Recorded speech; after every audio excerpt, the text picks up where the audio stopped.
Welcome, everyone, back to another episode of Generally Irritable. As promised, we would be coming to you live today to talk about the thing that everyone is talking about right now, and that's the Israeli Palestinian conflict, war, conflict, Situation, I don't know, situationship. provocation, I don't know what you call it. whatever, relationship.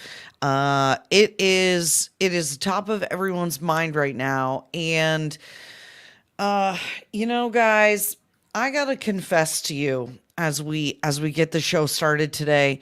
I am a product of the collegiate system here in the United States over the last couple of decades.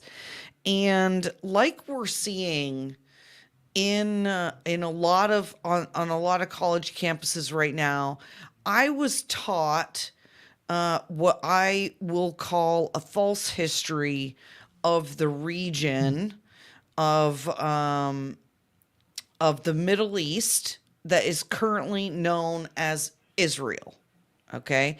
Now, I want to just be really transparent, right? Like, I was in college, I was not a Christian.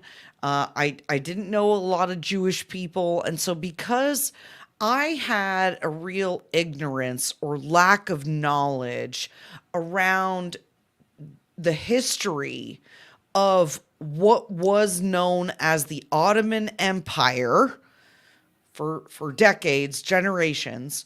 I had no historical knowledge of that area. I didn't know the Bible. I didn't know the Torah. I didn't know that people had been warring over this area for literally thousands of years. And so when I was taught some things in college, I didn't I didn't do a great job of really interrogating the information. And it wasn't until I met someone who knew better and was actually a part of the military that I started to actually fully learn the history of the region. That I really learned what how Israel what we currently know as Israel was created. I didn't know any of the historical, so I got taught this. And then I became a believer, right? And I started reading the Bible and I started learning about all of this. And then I realized how much political turmoil and how many wars and changing of hands and conflicts. And so I just wanted to invite on somebody way smarter than me about this topic who could teach me and my viewers more about the history of the region, about the conflict between these two groups of people, and just really be straight and logical without some of the, real emotional rhetoric. And I mean, this is an emotional topic, you guys, and I'm sure my guest, Dr. Bruce Abramson, has some emotions about this.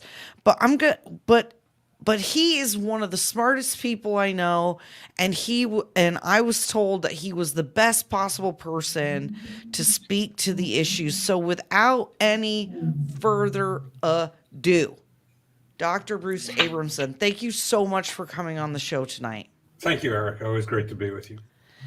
So now you are, just to establish with our viewers, that you have written books, you've done scholarly articles, you've been studying this stuff for decades.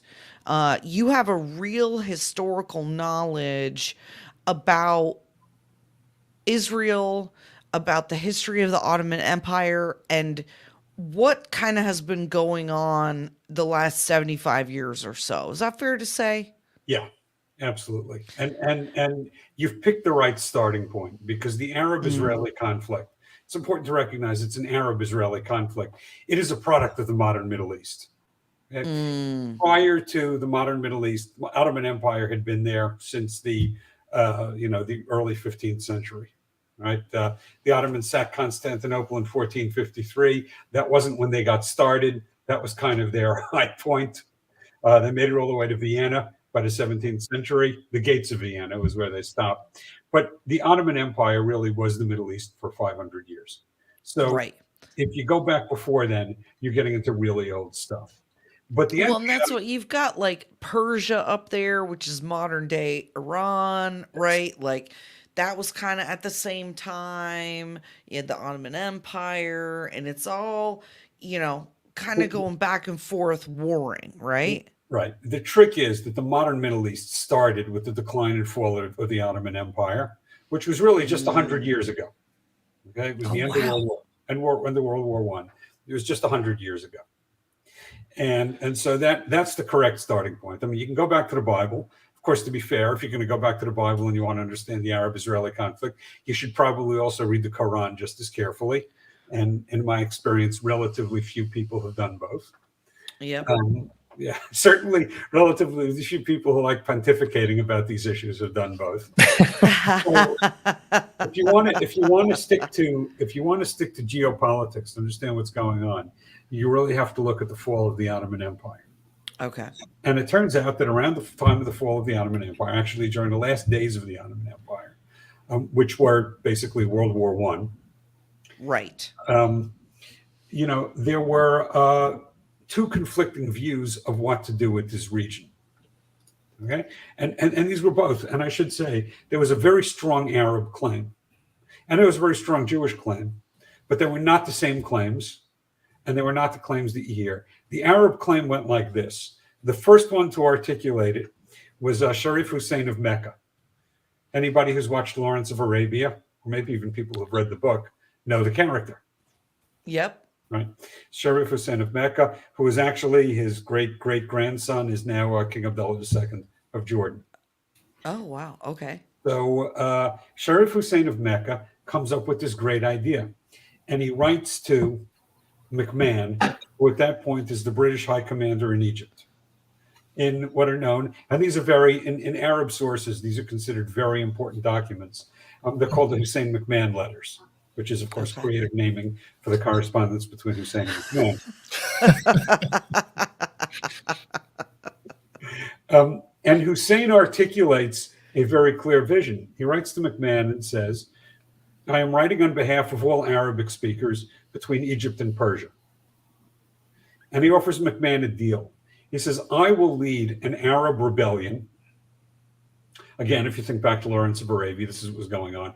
I will lead an Arab rebellion allied with the British to ride up from the south and help you attack the Ottoman Empire, who was on the other side of the war from you. And what I want in exchange, again, writing on behalf of all Arabic speakers between Egypt and Persia, what I want in exchange is I want my claim, I want my claim recognized. Now, essentially, this is a very strong claim. It's an imperial claim. It is very, very well grounded in history, because for 2,700 years, it's not just that there was no Israel. Going back to the days of the Assyrians, okay, the sacking of the first temple, 2,700 years from then until the fall of the Ottoman Empire, the Middle East, the Levant, which is the geographic area that today is Israel, Lebanon, Jordan, Syria, and Iraq. Okay. And in some extended readings, also the Arabian Peninsula, but certainly the Levant, had been governed as part of one empire or another. There were a few exceptions. There were about 100 years of Hasmonean or Maccabean kingdoms before the Romans came in. Those were city-states. There were a couple of small Crusader states along the coast of the Holy Land, Kingdom of Jerusalem, the Kingdom of Acre. But by and large, those were the exceptions. And those were about, I think the Crusaders there for about 70 years, the Hasmoneans there for 100 or so. Those are the exceptions. For 2,700 years, you've got a series of empires, one after another. Okay? And Hussein is writing very logically to say, look, we'll help you to defeat the Turks, and we want to continue the empire. And it'll be an Arab empire, and we'll move the capital from Istanbul down to Mecca, where I'm in charge, and it'll be an Arab empire. And basically, it'll be kind of like a continuation of the Ottoman Empire, except that instead of the Turks being in charge, the Arabs will be in charge, and I'll be the chief of the Arabs. Okay? That is well grounded in history. It makes a lot of sense. Okay? Yep. Now, it turns out Hussein thought that that's what he was negotiating, and a lot of the Arabs claim that that is what he negotiated. If you read the letters carefully, it turns out that the well-trained, well-educated British diplomat was a better diplomat than Sharif Hussein of Mecca. And what McMahon ends up doing is he doesn't actually promise anything. He says, you know, we'll absolutely take it under consideration. Yeah, we'll see. But Right. come on board with the war. Right. Let's go This get is- them. You know, this is Hollywood. You'll have full consultation rights over whatever we do. Right? So, you know, and then, of course, the other problem that Hussein ran into was that when he was actually given things, he couldn't hold on to them. He kept losing wars. Okay. He lost control of the Saudi peninsula to Ibn Saud. His son Faisal was handed Syria. The French kicked him out. The British gave Iraq to Faisal. Eventually, the Baathists kicked him out. So they weren't really all that great at holding on to stuff. But in any event, So basically, this guy who said, we're going to make this a giant Arab state because Right. we've been here, no, failed not- to hold on to anything. it wasn't a state claim. It was an empire claim. There's going to be an Arab empire. Okay. And Okay. it's going to be like Got all the other empires. Now, this is historically perfectly valid. There's nothing logically wrong with saying it's been an empire for 2,700 years. The capital moves around. The people in charge move around. We'll be the next one. We're the majority. We're big, and we'll help you win a war to get it. Okay? That is a valid historical claim. It's an imperial claim. Now, nothing in the Hussein McMahon letters suggests that there are distinct groupings of Arabs in there, that there are distinct nationalities. Nothing. Okay? It's an empire. Couple of Right. things. So it's like none of the tribes Right. are separated out, identified, named, claimed, or whatever. It's It's just more- anybody who's Arab. Right. It's more than that. You have to remember there are a couple of things about empires. Okay. All empires, Roman, Arab, British, doesn't matter. All empires have two things in common. They're all multi-ethnic. Right. You become an empire unless you can conquer other people. Right. And they're all supremacist. Down the Well, line. yeah. Whoever the emperor thinks of as his or her own is above everybody else. So even if he says he wants to be leading an Arab empire, basically he's still going to think that his people are number one. Well, you know, he was talking to the British Empire. If you think that Punjabis and Londoners were equivalent in the British Empire, you haven't spoken to anybody. Okay. No. All empires, good empires, bad empires, all empires are multicultural and multi-ethnic, and all empires are supremacist. Okay. That makes sense. Okay. I mean, that okay. has been true of every empire that ever existed. Okay. Okay. I feel like that's a good framework to be starting from, right? Like we're setting up a premise here that is important. Yeah. So this is how the Ottoman Empire was structured. I mean, all the people talk about how well everybody got along in the Ottoman Empire. They got along well in the Ottoman Empire the way that they got along well under Jim Crow or under apartheid. You know, your little community had autonomy. It had fewer rights than the real people. If there were ever a conflict between you and one of the emperor's people, you were going to lose. But as long as you knew your place, you could pretty much get by. Wow. Okay, that's Yep. And that's how most empires were structured. In fact, as an aside, there's a story. There is a Jewish community in Uganda that is not well recognized by global Jewry, and I learned about this community because they made a record album that the Smithsonian recorded in their Folkways series. Here's the history of this Ugandan tribe of Jews. The British conquered Uganda, and one of the tribal chieftains got pretty smart, and he studied the Bible. And he said, this is good stuff. And he converted all of his people. And then he went to the British commanders there and said, we're brothers in Christ. You must now treat us as equals. And the British said, yeah, not so much. And the chieftain went back and said, fine, then we'll become Jewish. And that's how you got a tribe of Ugandan Jews. And that's why they're not really recognized by most of the rest of the Jewish world. That's wild. Right? Oh my God. Okay. You have to applaud the attempt. I'm just saying it's strategery. It was very clever. But this is true of all empires, and this is what Hussein wanted to build, and this is the basis of the Arab claim. Okay. At the same time that this is going on, you've got this ideology, kind of a romantic nationalism that's been bubbling up through Europe since really the early 19th century. Okay. And the idea there is that what we're going to do is we're going to free the captive nations who've been trapped in empires. All right. The first great example of this was the Greek Revolution of 1820. Greece had been part of the Ottoman Empire. It was a captive nation. The Greeks had a distinct language. They had a distinct faith. Right? And the Europeans set out to free them from what was already a clearly weakened Ottoman Empire. And they went. And in fact, Greece was liberated, not so much by the Greeks, but by a coalition of the British, French, and Russians, who then couldn't agree which one of them should be in charge.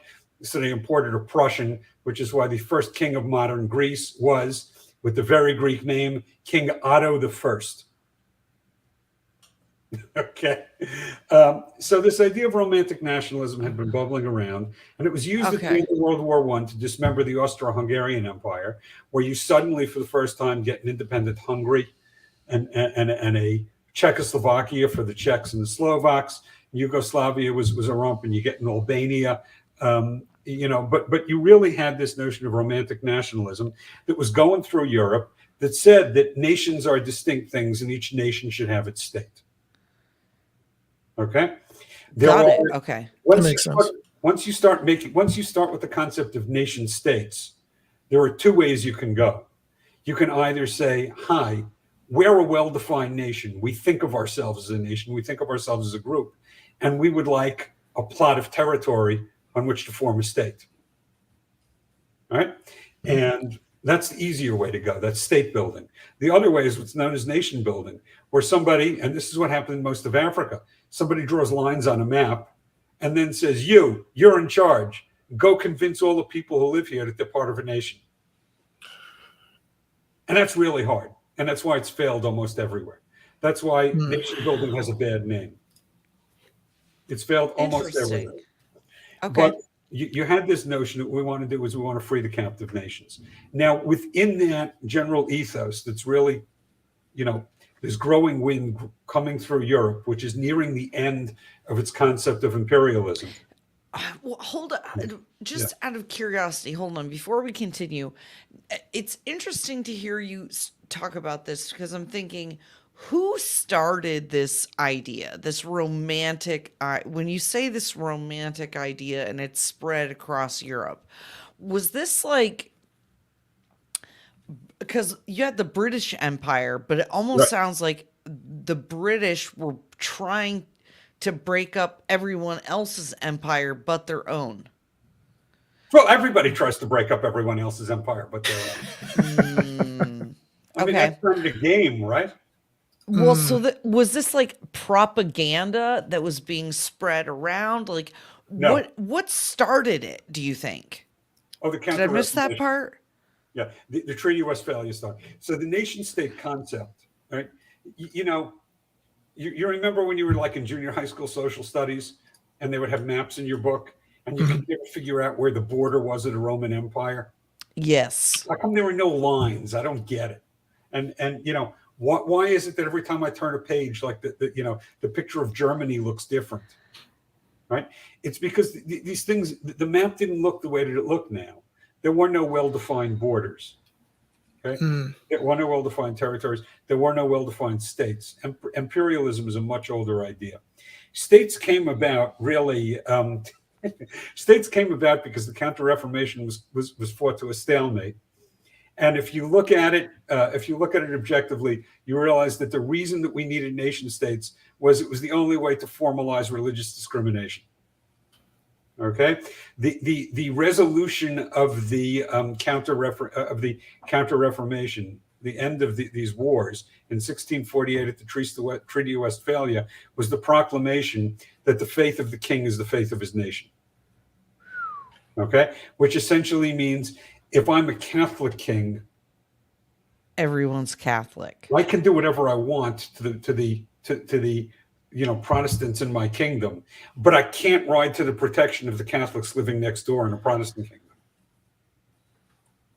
Huh. Okay, that wow. was okay because that was necessary to end the Counter-Reformation. Whoa! Right, we'll all retreat to our own quarters. That's the origin of the nation state system. It was the Treaty of Westphalia, 1648. I'm starting like some of this stuff as I'm listening to you talk. I'm even thinking about conversations I've had recently. Benjamin, I'm trying to remember if you were part of it, where we asked, like, why are Spaniards and Greeks darker skinned than everybody else, or like why are certain, why is it that you have like the people in Sweden are like super pale, but people like me have an olive skin tone. And now, like, listening to you, I'm like, oh, because we were importing, because there were Arabs who came and took things over, and then everybody it was the thing, and then they came over and conquered, and then it was this other person, and then it was just like. Well, the answer to that is because there's more direct sun in Spain and Greece than there is in Sweden. Oh, well, I mean, that makes sense. By the way, if you want to understand why all the good cuisines come from warm climates. Yeah. Yeah. It's because if you lived in Sweden and you wanted to keep your meat fresh, you threw it in the backyard for 8 months and it stayed refrigerated. And if you lived in Greece and you wanted to keep your meat fresh before refrigeration, you had to spice it. Because otherwise it would rot. Okay. That's... Norway has great refrigeration. Vietnam, not so much. Fair enough. Right, well, that makes some sense. Okay. So the Treaty of Westphalia. Okay. I have a general rule.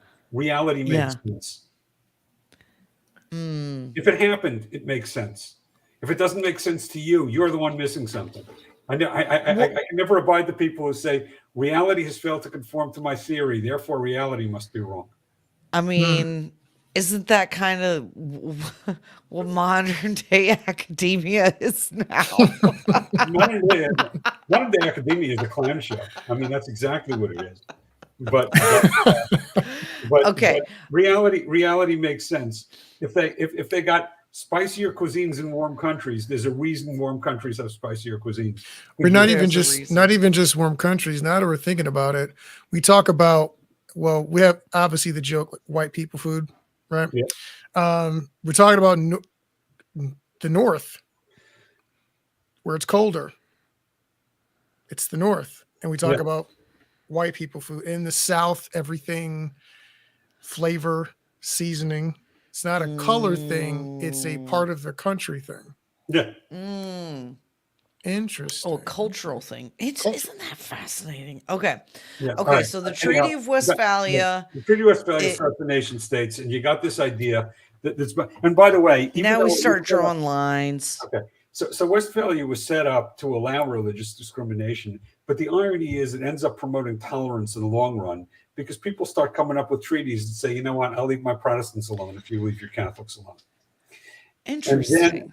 And then you import it to the United States, where people are living, it's just a mosaic, right? And basically you get this idea that we're either going to recreate the wars of the Counter-Reformation, or we're going to find a way to let everybody get along. And this is where you get, I think I've mentioned this to you before in a completely different context. The notion of the separation of church and state that we take for granted. Yeah. It's wackadoodle. It doesn't exist anywhere. Okay. It's just absolutely nuts. Minority faiths are known to say things like, maybe if we pay our taxes and call the king great names and go to war, go to and serve as soldiers occasionally, the king will let us practice our faith. Mm.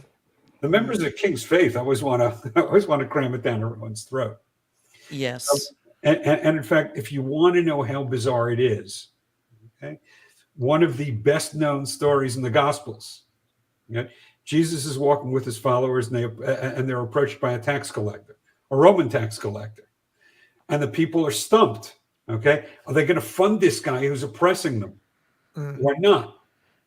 And Jesus says, look at the coin. And they look at the coin and he says, whose picture is on the coin? And they say, Caesar's. And he says, render unto Caesar what is Caesar's, render unto God what is God's. Everybody knows that part. Okay. Yep. The story comes up 3 times in all 3 of the synoptic gospels. And the following line, the line that immediately follows that, nobody ever remembers, but it's the same all 3 times. You know what it is? And they marveled at his words. You know why? Because it was a weird idea. I mean, they marveled at his words because they'd never heard it before. This idea that it's okay to give your loyalty and support to different authorities in different spheres.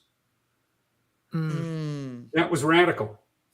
And it was lost, okay? It was lost as soon as the moment that Christianity took over the Roman Empire, right? The first thing that Constantine does after he declares Christianity the official faith of the Roman Empire is he says, well, if Christianity is the official faith of the Roman Empire, you know what we need? We need an official Christianity.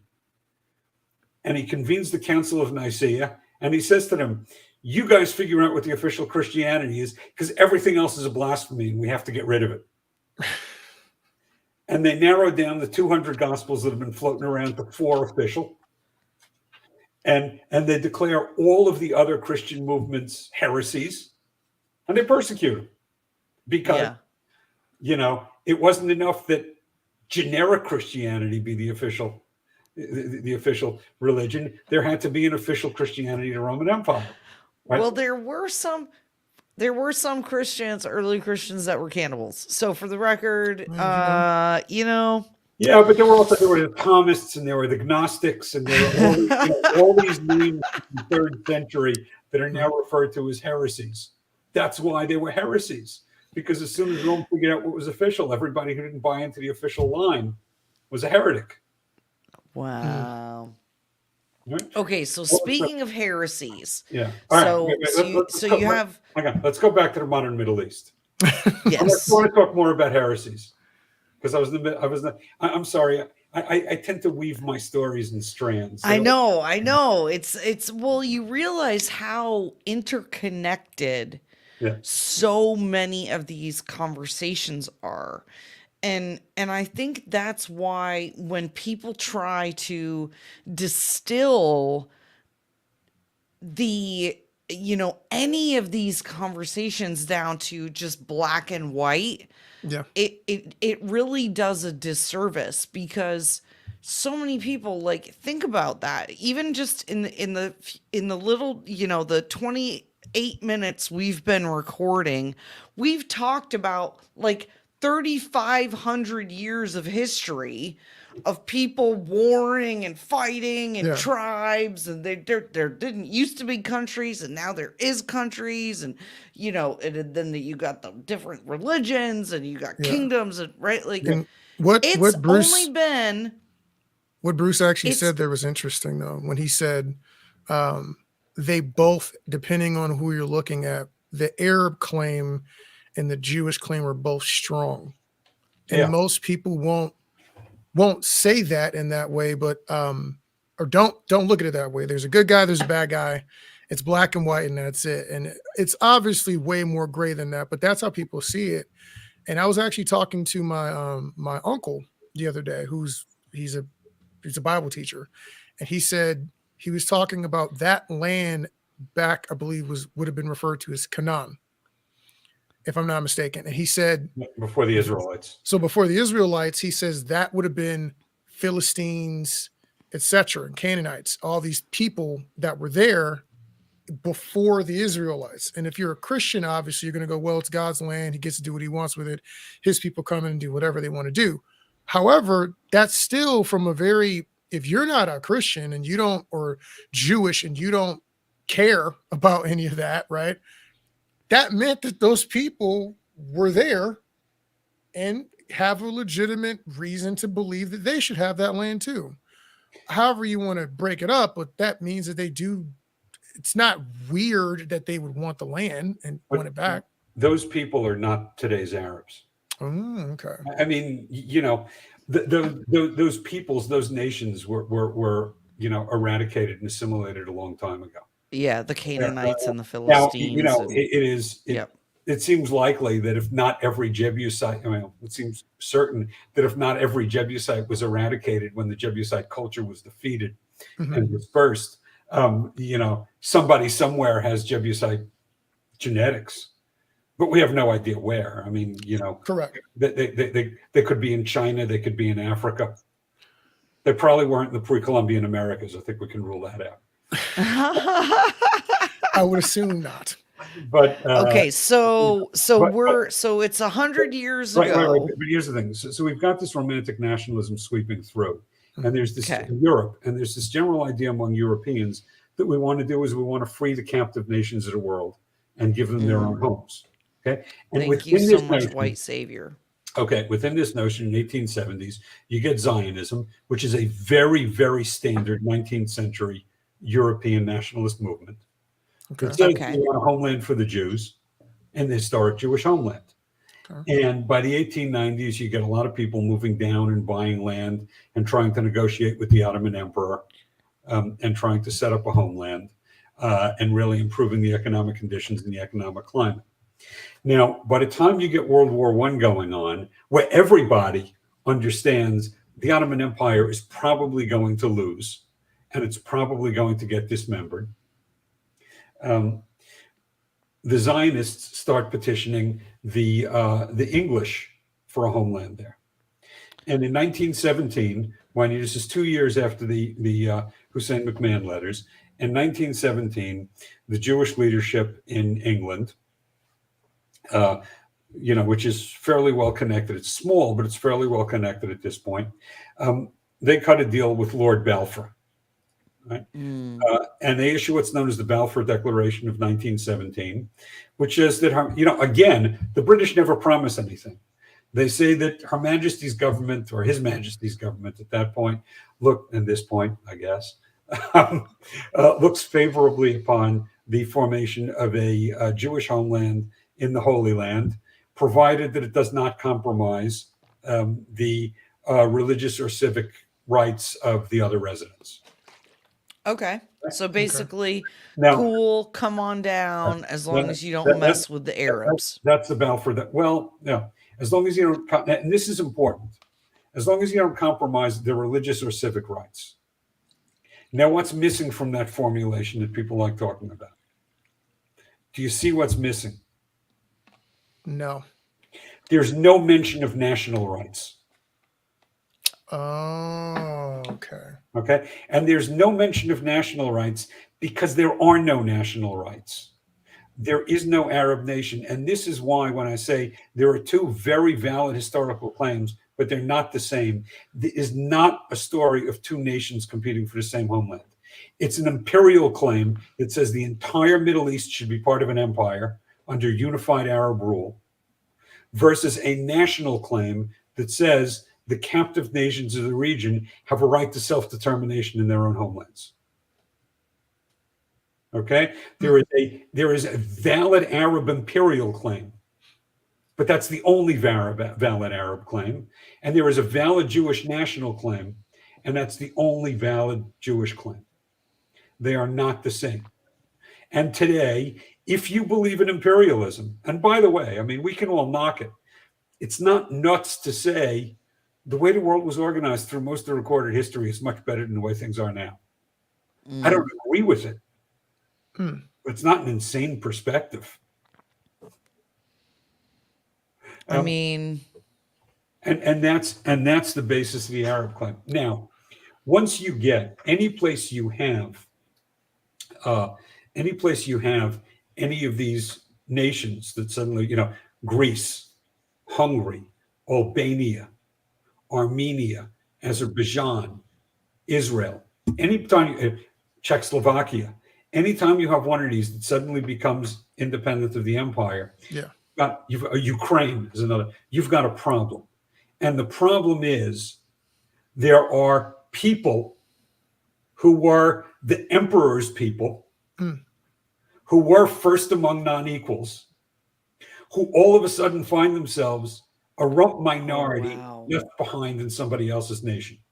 Oh, Okay? wow. This is Dayton Germans at the beginning of World War II, who were exiled at the end of World War II. This is the Russian nationals living in Ukraine. This is the Yep. Armenians that were just chased out of Nagorno Well, Karabakh of course. in Azerbaijan. Yeah. And this is the Arabs living in the Jewish state. Yep. Okay. Okay, that makes sense. All right. It's the Muslims living in India. Well, no, I take it back. It's not the Muslims living in India, but it is many, many, many of these people. You used to be part of the majority. You used to be first among non-equals, and all of a sudden you are a necessarily suspect minority living in someone else's homeland. I want to highlight what that expression first of non-equals, right? Well, So yeah, but basically all empires are supremacist.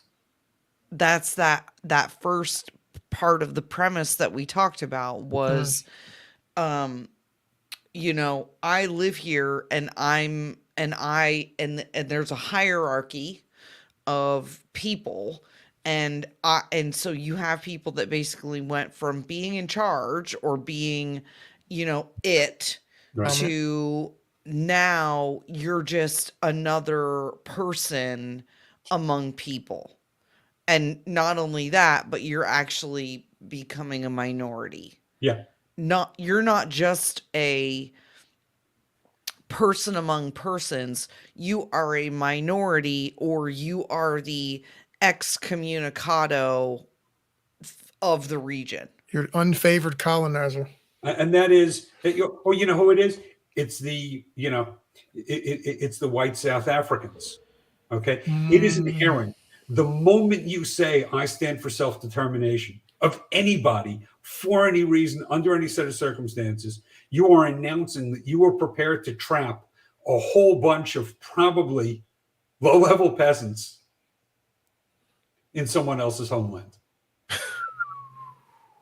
Okay, that's it. That is part of what self-determination means. Okay. Okay, you want a better example in South Africa? It was the whites left behind. It was the white farmers left behind when Rhodesia became Zimbabwe, who fared a lot worse than they did in South Africa. I mean, it doesn't matter how righteous you think it is. If you advocate for anybody's self-determination, you are saying, and of course, this is not just a matter of self-determination. Okay, history is full of people saying, you wake up one morning and somebody knocks on the door and says, "Hi, the government changed. You are now a subject of some other king." I mean, imagine that. Government. Yeah, imagine we're Americans living in America, Yeah. and then somehow, they go to the UN and they make some kind of deal, and then they come back and they're like, "Oh, by the way, we just gave over control of Texas to China." Well, Bye. people think it couldn't happen here, but it happened in our lives in the Soviet Union. There were a lot of people who were very happy Soviet citizens, and they woke up one day and were told, "You're now a citizen of Turkmenistan, of Latvia." Wow. I mean, and that's who asked them? I think it's important.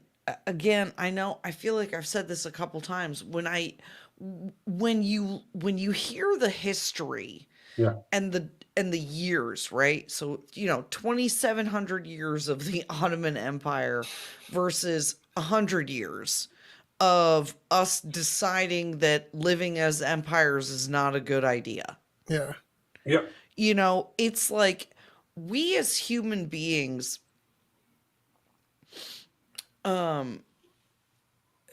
so much has changed. It literally was it still is. Oh my god, my mouth isn't catching up to my brain.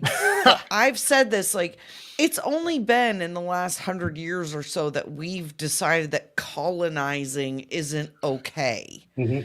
Up until I've said that to people, I'm like, and yet there are still people today who think it's okay to just take over other people's countries.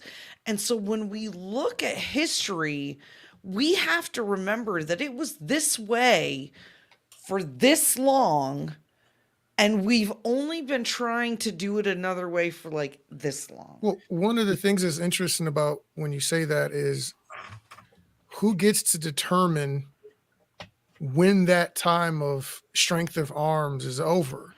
Typically the person who's got the best strength hands, of I guess, arms. at that Yeah. time when everybody's kind of settled down. And it's kind of like when they talk about climate change, and we're talking to countries like India and whatever. And we've had our industrial revolution, and we've gotten to a decent state of living. And now we're looking at them and going, you can't burn those down, you can't cut that down because it's bad for the environment. It's like, okay, so You gotta cut your carbon emissions. but we did it to get here. So how do we get to determine that they can't do it to catch up? I don't know how. I think it's a mistake, but the answer is the people who are imposing those rules have more power. We tend to think that we found, more peaceful ways to do things. But in fact, the rule used to be the guy with the most guns gets to make up the rules. Then we said, let's civilize it. Now the guy with the most dollars gets to make up the rule. The guy with the most votes gets to make up the rules. It's all the same thing, right? It's just that, and I mean, really, you look at what we do in this country, and I've written about this, okay? We are in the midst of a bloody civil war. The difference is most of the people fighting in the civil war on both sides don't really want to kill anybody. In fact, even, the Chinese may want to take over America. They don't want to kill all the Americans. They want control. Okay. Basically, the idea is we don't care if you live or die, but as long as you're alive, if you don't follow the rules, you're going to be miserable. And we're okay with that. Okay. We think that's peaceful. That's peaceful. It would be wrong to come in and kill people. I'll just come in and announce that if you don't claim your fealty to me, you'll be unemployable and living on the streets. Oh, you're much kinder than the guy who came in and shot everybody. Well, what you just said is what our people are trying to do kind of now, right? Isn't that what's like we're doing? That's what canceling people and all that stuff is about. Right? I'd never kill anybody. I'll just, make him lose his job and, drain his bank account and poison his family against him and take away all his friends. Look at how nice I am. So generous. So generous. Okay. Now, by the way, here's where history becomes even more fun. So we've got this idea. We've got this idea of self-determination that we all like. Right. Okay. And the British and the French, by the way, when they were drawing maps of the Middle East, it wasn't just the Jews. The Christians, the Maronite Christians in Lebanon also had a claim for a homeland, and they got one. There were a couple of other groups. If you look at some of the early maps, there is a little country called Latakia, which is along the Syrian coast. It's where the Alawites live. They're a distinct group. They're now the dictators of Syria. But their homeland is a coastal strip called Latakia. There's a little one on some of the early maps called Jebel Druze. The Druze are they're considered a heretical offshoot of Islam from about 1,000 years ago. They intermarry. They're a closed community. They're a very interesting community. They are fiercely loyal to whatever government they live in. So the Syrian Druze are rabidly anti-Syrian, and the Israeli Druze are very staunch Zionists. But the Druze were going to be given their own homeland, and there are a few others. So there were all these little Catholic nations that are getting, Kurdistan has been on and off maps for a long time. Oh, yep. Okay, the northern part of Levant. So you've got, and even within Kurdistan, there are also the Turkmens who want their own state, and they have one now called Turkmenistan, which is north of there. But there are all these groups, and there's this notion, that maybe some or all of them should get their, homelands. And it's probably not a coincidence that the two that ended up with homelands were the two that actually knew how to talk to Europeans, with the Jews and the Christians. probably not a coincidence. But now the Yep. question is, anywhere in the world, okay, so we've got Greece that we separated from the Ottomans in 1820. And by the way, anybody who says there's no story like the Jewish story, read the history of the modern Greek state, because the Greek world stretched from the Adriatic to Armenia, and it was consolidated and consolidated and consolidated. Ooh, And in yeah. fact, at the end of World War I, there was an exchange of, I think, million or two people, where Turkish-speaking Christians were pushed west across the Bosphorus, and Greek-speaking Muslims were pushed east, and there was a massive population exchange. And this is how. So we've got this idea that we've suddenly got this new country that is self-determination for one of the captive nations, and you got a whole bunch of people who are agitating to rejoin the empire. And of course, if the empire still exists, the empire says this is an affront to the empire. You can't have self-determination on imperial lands. And I know that these are imperial lands because I used to be in charge. And so the question is, how do we stabilize the situation to get to a point where these countries can live together in at least some relative in some relative peace? And there is the answer. Do you know what the answer is? Do you know how we stabilize to get to peace? We go to war. Refugee crisis. We trigger a refugee crisis. Okay? And that's how we get to peace. Now, Churchill gave a great speech on this in 1946 when he was talking about getting the Sudeten Germans out of Czechia and into Germany. And he was talking about moving people out of Poland so it could be full of Poles and pushing the Russians one way. Churchill, 1946, of course, Churchill was out of power, so nobody gave a damn what he said. But he gave a very good speech about it, advocating for it. Of course, the most famous one was the refugee crisis around the founding of India and Pakistan, which was brutal for the Punjabis in particular, where you had huge numbers of Muslims fleeing west and Hindus fleeing east. Okay, hugely brutal and nasty. But the thing is that these places all stabilized. Okay, the way that you stabilize. All right, why is there a war now between Russia and Ukraine? Because Stalin stuck a bunch of ethnic Russians in Ukraine, and when the Soviet Union crumbled, they were allowed to stay. And now you've got these regions in Ukraine that are primarily ethnic Russians who are not treated well by the Ukrainians, who are agitating and saying, "Hey, Russia next door, please protect us." And it doesn't mean you have to favor the Russians. If you want to understand why that war is going on, or what there is, what the basis for it is that you had ethnic Russians who used to be part of, it was their empire, was the Tsar, it was the Soviets. They were living in Ukraine. They were very happy. They were better off. They got along well with the emperor, who never really thought that well. The Tsars did not think that highly of the Ukrainians or the Poles. The Russians were much better off. And now, interesting. They're kind of trapped, and they're governed by these Ukrainians who say crazy things like Russian Orthodoxy is illegal. What does that even mean? There are Russian Orthodox priests in jail all over Ukraine. There was a very interesting story that came out last December. If you listen carefully, Christmas Day, there were a whole bunch of stories coming out of Ukraine saying, Ukraine is bringing in Christmas. This is the first time they're bringing in Christmas on December 25th. Why? Because Ukraine always brought in Christmas on January 7th, as the Eastern churches do.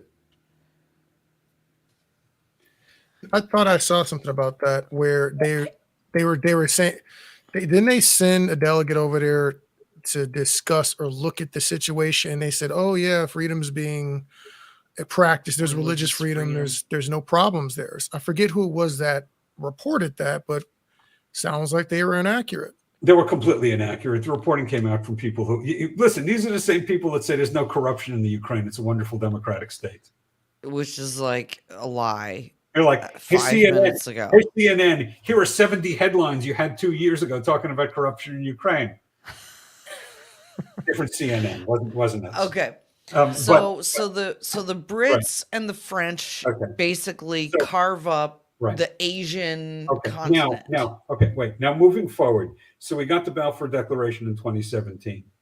Now, under all laws of international war, the Allied powers, defeat the Central Powers.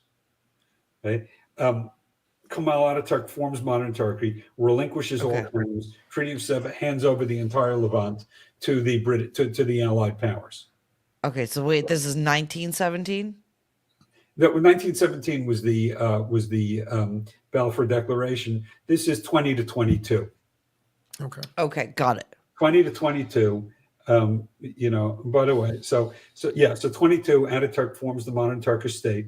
23, he abolishes the caliphate, which is hugely significant. 23 abolishes the caliphate, but basically the entire Levant, which is, as Sharif Hussein described it, the primarily Arabic-speaking region between Egypt and Persia, south of Turkey, hands over to the Allied powers, who then hand the whole thing over to the League of Nations. And the League of Nations forms three mandates. They give the British the mandate for Palestine, the mandate for Mesopotamia, and they give the French the mandate for Syria. And the purpose of these mandates, remember, we're in this post-imperial thinking. These were not part of the British and French empires, which were still going on at that point. The purpose of the mandate was to prepare the locals for self-governance.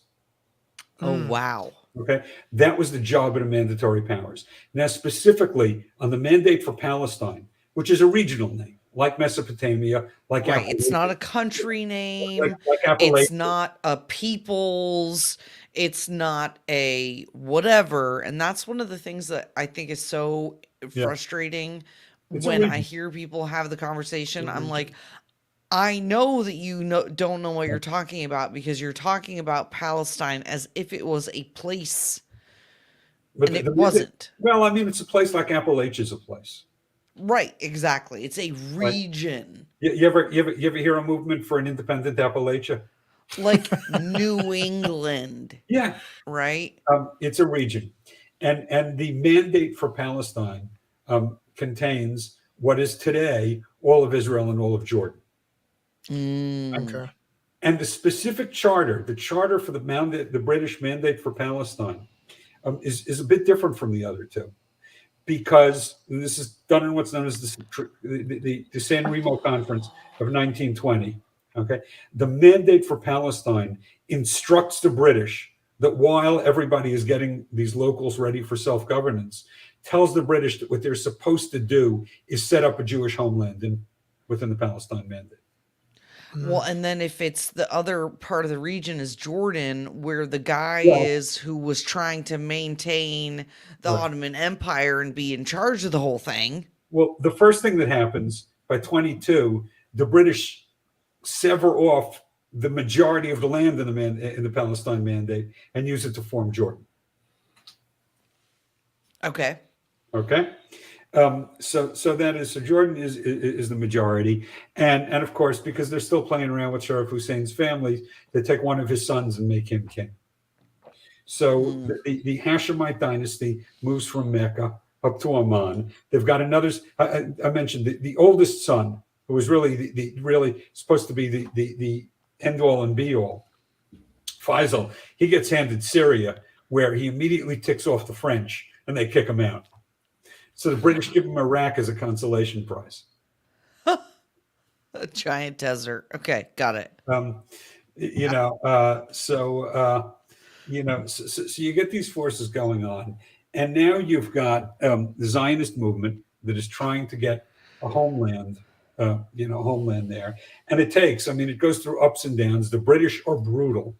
The British figure out somewhere along the way that they're going to need the Arab support, particularly after you've got once the Nazis come in. Right? People have to remember, okay? People, as soon as I say Nazi, people think about Auschwitz. They think about the death camps. But there were a lot of Nazi years before they got up to death camps. Right? Yes. There were the 1930s were Nazi years. They were not war years, and they were not death camp years. They were brutal, and they were nasty, and they were authoritarian, and they were fascist. Okay, but there was a lot of Nazism before you get up to World War II, much less Well, the conclusion. and my understanding is that as this, as Israel was being formed, between even World War One and World War Two, so correct me if I'm wrong, as the Jewish people are emigrating across the continent, they're being brutalized and slaughtered as they go by Russians or whomever they're encountering. So it's not like they all just like got up and got on a plane and were like, do do do Oh, do well, do, I'm going to Israel. that's been going on for 2,000 years. I mean, the Crusaders fought off to fight the Muslims and liberate the Holy Land. And along the way, every time they passed a Jewish town, they just murdered and Just raped murder everybody. everybody. Got it. Okay. Got I mean, let's kill the other guys and take their stuff. Turns out to be a fairly popular agenda. Between everybody. Yeah. We did just get done watching 1883. So this is the history of the Arab-Israeli conflict. Okay, the San Remo Conference enshrines the Balfour Declaration and the principle of a Jewish homeland in international law. Right? Okay. And under international law, by the way, it's sort of weird when you think about it. But under international law, the British and the French defeated the Ottoman Empire. The Ottoman Empire said, okay, as part of our treaty, we're giving you control over this territory. They can do whatever they want with it. That's how international law works. Okay. Okay.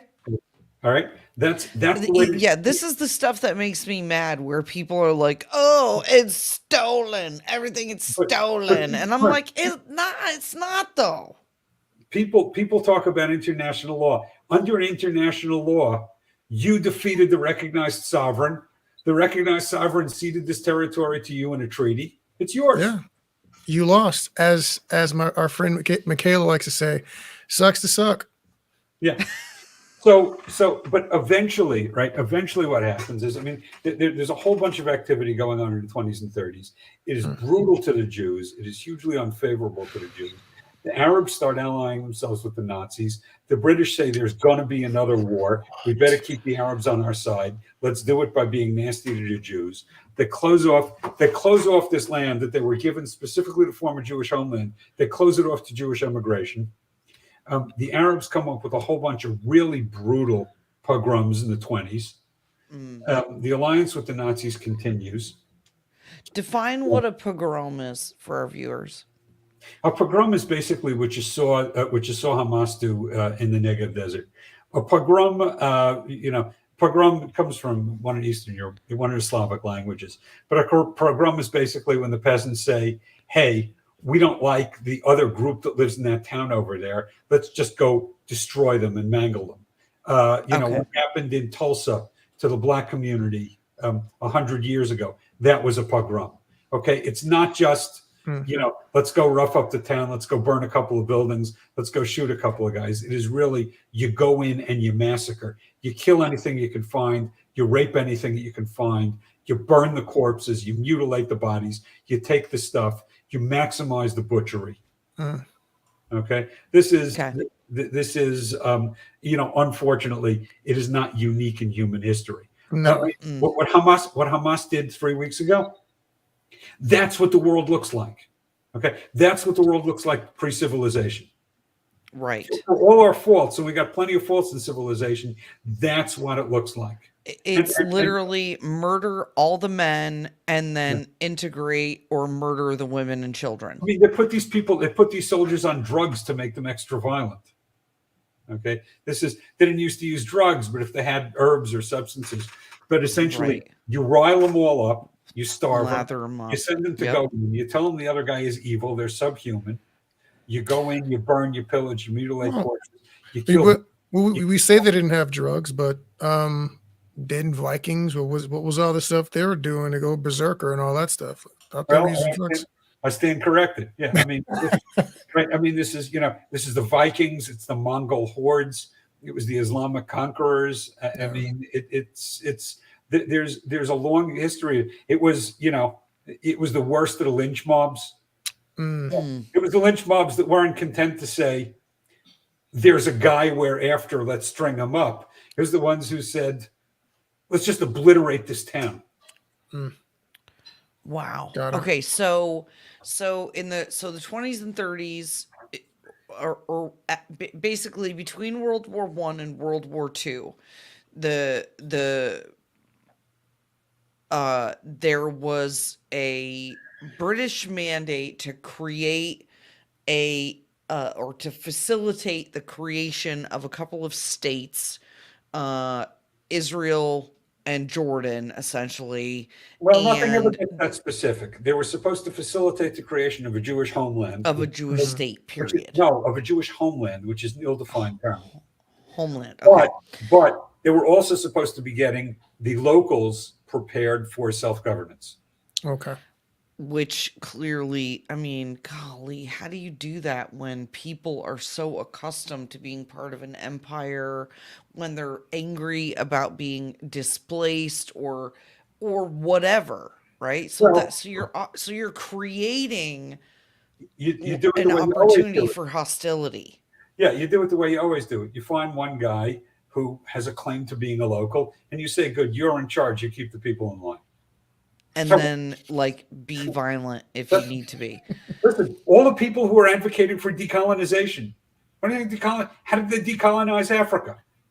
How did they decolonize Africa? The European powers said, "Here's a local tribe with whom we kind of get along a little bit better, and here's a strong man within that tribe. Okay, great. You're now president. Go keep the people in line." What did Look decolonization? at how well that's gone. Am I wrong here? What did decolonization look like in Africa? No, it's funny as crap that you're saying is because I just watched 1883, and that's what he has to do. The wagon boss is doing with the German. I can't speak your language. They think you're the guy in charge. You're the guy. Keep your people in check. Yeah. And his people were acting crazy and robbing and fighting and all that stuff, and he was having a hard time. And it's just strong parallels to what you're saying here. Yep. That makes sense. What does anybody think decolonization looks like? Well, and I think that, when we think about World War II and we hear, and so because of, whatever, the British were like, "Sorry, suckers, we're gonna, be crappy to you. We're gonna team up. We want to fight against the Nazis, so we're going to team up with the Arabs, who are kind of our enemy. So we're going to get with our enemy because we have a common enemy, and we're going to fight together, and then screw the other people." And No, wait. Now, right. So now the question is, how do we get to peace, and how do we resolve this? And I've told you, traditionally, the way that you do it is you trigger a refugee crisis. That's how we stabilize and get to peace. Okay, it's not pretty. In fact, it's brutal. It's brutal everywhere. It was brutal between Greece and Turkey. It was brutal between Poland and Germany, between Czechoslovakia and Germany. It was particularly brutal between India and Pakistan. But after the dust settles, you can they stabilize. hate each other. Yes, but it's still I mean, this is how you stabilize after one of these wars, is you trigger a refugee crisis. Now, what happened after Israel became independent was the Arab world triggered a refugee crisis. And I mean, all of these places, people don't know. At the turn of the 20th century, Baghdad, for example, was a much smaller city than it is, and it was a multi-ethnic city. The plurality group was Jewish. Of Baghdad? Baghdad. Okay. Now, it turns out, I mean, as I say this, you have to remember, more than 150 years ago, most of these countries were not urbanized. So the cities were much smaller. Okay. Jews were always an urban people. So the Jews of Iraq tended to live in the Iraqi cities. But still, the plurality, the biggest single faction in Baghdad was Jewish. Thessaloniki in northern Greece was a very Jewish city. until the Nazis wiped it out. I mean, there were Jewish cities all over the place. Alexandria had a huge Jewish population. Cairo had a huge Jewish population. All these places, Baghdad was a very Jewish city for thousands of years. Um, I don't know why Jews would want to go back to Egypt, but whatevs. uh, um, it's actually been That's discussed. a story for another episode. Its impropriety is discussed in the rabbinic literature, but right. But the Arabs triggered this refugee crisis, and you get this massive inflow of Jews. The Jews are exiled from all these places. They're basically, I mean, it's largely, you've got 48 hours to vacate. You can take one small suitcase, go. Okay, and you get all these Jews congregating in Israel. Meanwhile, by the way, you get some of the Arab intellectuals writing, going, "Stop throwing the Jews out of your country. You're going to give them a claim that this was a population exchange and that now that's their homeland. Stop pushing them into Israel, right? You will validate their claim that it's their homeland." This is coming out. This is Arab intellectuals writing. Okay. Coming out of places like Lebanon. They understand what's going on. Meanwhile, the Jews make a mistake. They do not push out their Arabs. They let them stay. So the population exchange never happens. Okay? The Arab refugee crisis that happens in 40 years. And what's more, not only did the Jews not throw them out, the Arabs say, "We will not accept you." The only Arab state in which a Palestinian can hold citizenship is Jordan. In many of these states, Libya under Gaddafi, if you're a Palestinian, you couldn't get a work permit. Right? Kuwait had a huge number of very well-paid, very comfortable middle-class Palestinians. You know what the first thing the Kuwaiti monarchy did when we threw out Saddam and handed the country back to him? Kicked them out. They kicked out 350,000 Palestinians. Wow. Why are they what? And this has been one of the questions that's come up quite frequently during this conflict is why is it that if culturally, as far as people have said, culturally they're closer to these other surrounding Muslim countries, why are they not willing to accept their brothers or whatever? Okay, so the right, they're all Muslim, right? Now, and so I think, by the way, the UN joined in. The UN decided in 1947 that rather than treating the Arab refugees from Palestine the way that they treat every other refugee in the world, they would create a special category with special definitions and a dedicated agency. So any agency crisis anywhere in the world, the UN sends in the UN High Commission on Refugees, UNHCR. For the quote unquote Palestine, and the goal is to resettle them wherever they can be resettled, preferably among people with, in places where they have commonalities, if they can speak a similar language, cultural similarities. That's what the UNHCR does. The Palestine refugees were defined as multi-generational refugees. They're the only people who can inherit refugee status. They're dealt with not by HCR, but with a group called UNRWA, UNWRA, which is a horrible group, which is a bureaucracy whose only job is preserving the refugee status of these Arabs. They get a ton of money for it. Wow. They run schools. They're aligned with the worst Arab radicals. Trump stopped funding them. Biden revived it. It's a terrible agency. So you get the special category. Now, that's where, the first time you find the definition of a Palestinian Arab, not a nation, but a Palestinian, but a Palestinian Arab refugee class is from the UN in UNRWA. And it's defined as anybody who was displaced during the Israeli War of Independence who had been living there in 1947. So the refugee status is based for a 2-year period before 1947. So the refugee status, that is the first place you have a definition of a Palestinian Arab, is defined entirely based on your place of residence between 1945 and 1947. Wow. Or your ancestral claim. So that's the origin of it. Now, so it's essentially the people, like UN, international people, stopped doing the thing that they would normally do, that while ugly and and usually brutal, establishes a nation state and creates some stability. Yep. They didn't do that with Israel. And so what happened was basically everybody still was intermingled instead of being cast out or resettled. And then there was never any like formal recognition, right. or Israel wasn't really recognized formally in the same way as maybe like a Poland or a Czech or the other things that other historical countries that you've described. Right. Now, Okay. Wow. Now it gets even more interesting. Okay, because why are these people preserved this way? You know, you asked, why didn't the Arab countries assimilate them? Yeah. Right.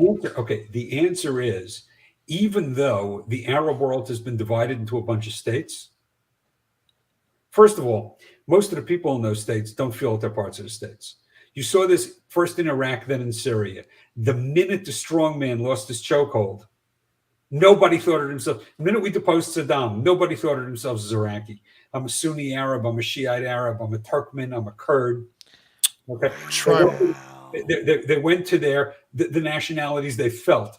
The fact that the League of Nations and the United Nations had announced, you guys are Iraqis. I mean, one of the most offensive things I ever heard, George W. Bush kept saying, Saddam Hussein gassed his own people in Halabja, where the Kurds were. I'm going, you know what? If Saddam Hussein gassed them, people, he didn't think of them as his people.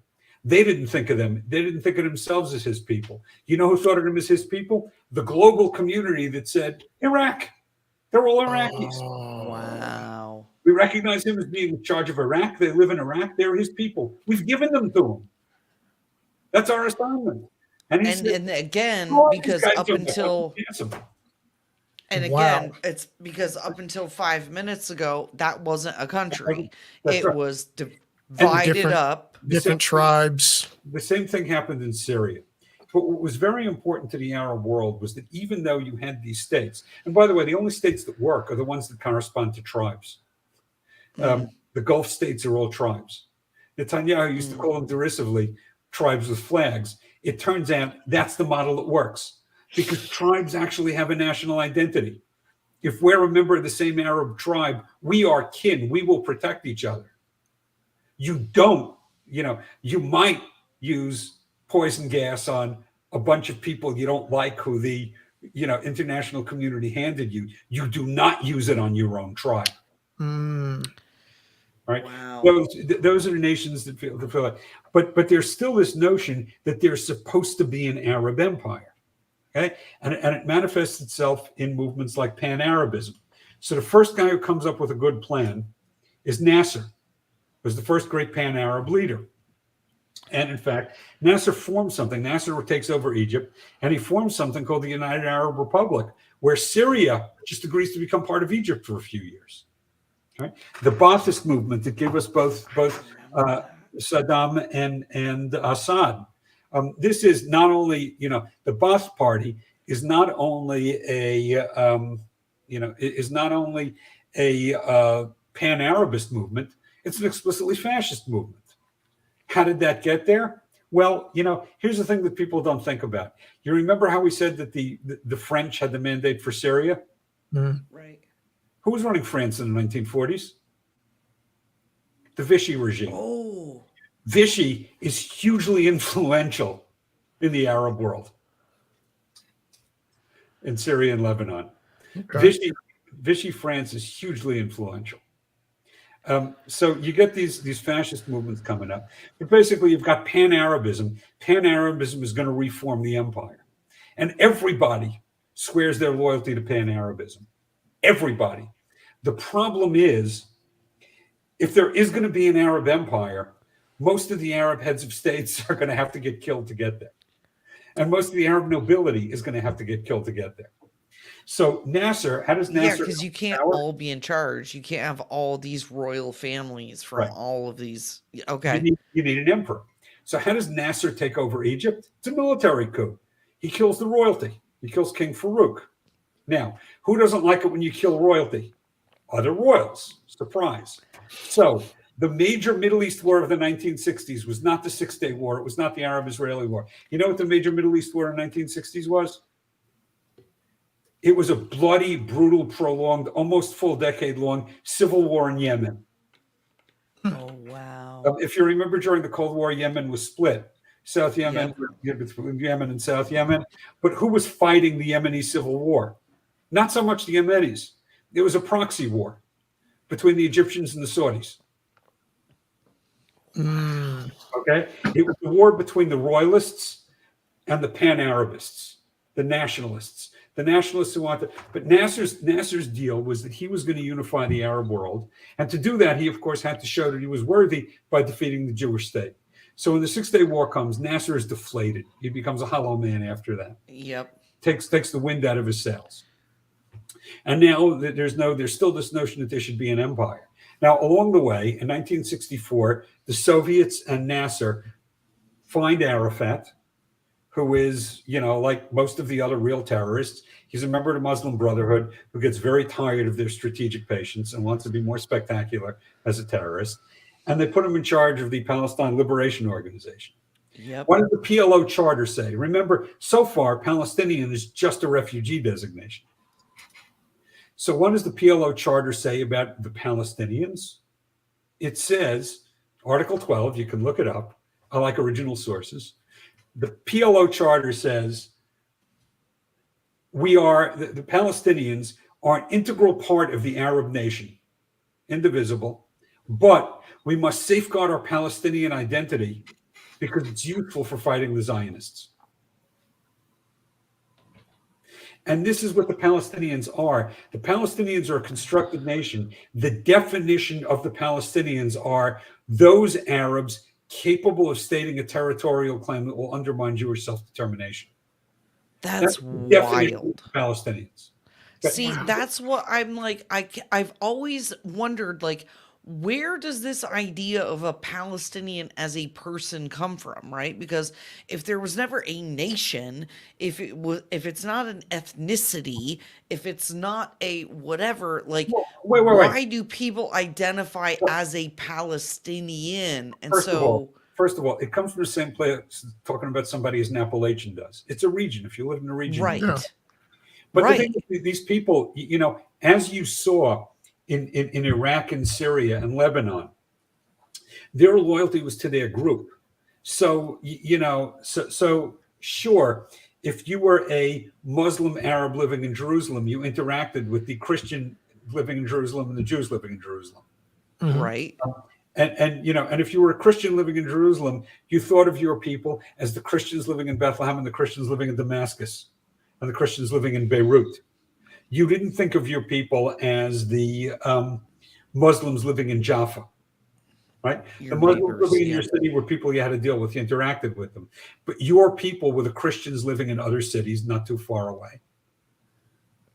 Fair enough. And for the Muslims, it was the Muslims living in those places. And for the Jews, it was the Jews living in those places. Right. Fair enough. Right?